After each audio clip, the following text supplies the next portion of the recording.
వినూషా రెడ్డి గారు నమస్తే అండి, వెల్కమ్ టు వారధి. నమస్తే సంజయ్ గారు, మీకు మరియు టీవీ9 వారధి ప్రేక్షకులకు నమస్కారం. Thank you, you are looking good. Oh thank you. Actually ఇక్కడ అంతా అర్ధరాత్రి కదా.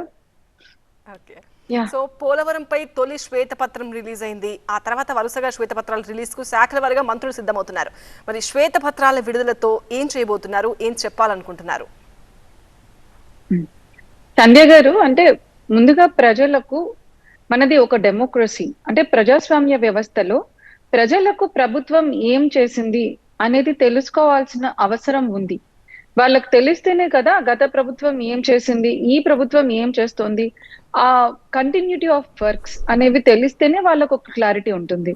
అంటే ఉదాహరణకు మీరు పోలవరమే తీసుకోండి. దాదాపు క్లుప్తంగా చెప్పాలంటే 2014 నుంచి 2019లో దాదాపు 70% వరకు నిర్మాణ పనులు జరిగిపోయాయి.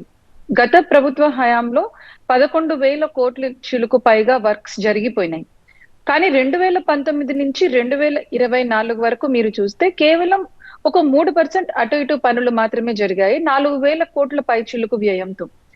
మరి ఎక్కడ మనకు ఎంత వర్క్స్ జరిగాయి, ఎందుకు పెండింగ్ పడేది అనేది మనకు శ్వేతపత్రం రిలీజ్ చేస్తేనే కదా తెలుస్తుంది. మీకు ఒక వైట్ పేపర్ అనేది కేవలం పోలవరంలోనే కాదు, చాలా విషయాల్లో కావాల్సి ఉంటుంది. ముఖ్యంగా మన రాష్ట్ర ఆర్థిక పరిస్థితి, ఇటువంటి విషయాల్లో కూడా శ్వేతపత్రం విడుదల చేయాలి కదా. ఇప్పుడు గవర్నమెంట్ లో ఉన్న నాళ్ళు, వాళ్ళ అధికారంలో ఉన్న నాళ్ళు కూడా అడుగుతూనే వచ్చారు అసలు ఏం జరిగింది ఏమి అంటే.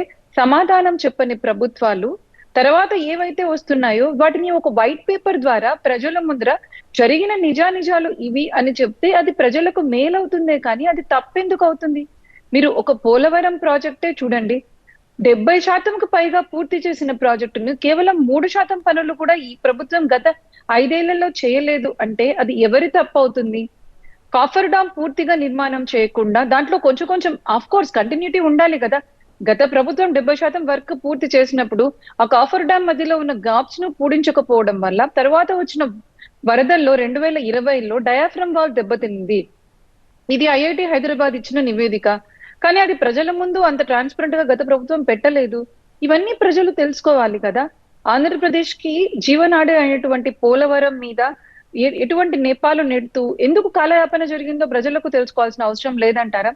దీని మీదనే కాదు, రాబోయే కాలంలో గత ప్రభుత్వం గత 5 ఏళ్లలో ముఖ్యంగా ఎకనామిక్ పాలసీ అంటే ఆర్థిక విషయాలు కావచ్చు, ఇసుక కావచ్చు, మద్యం విషయంలో కావచ్చు, అసలు డబ్బులు ఎలా వస్తున్నాయి, పాలసీ ఏం జరిగింది, ఎలా జరిగింది అనే విషయం శ్వేతపత్రాలు తీసుకురావాల్సిన అవసరం ఎంతైనా ఉంది.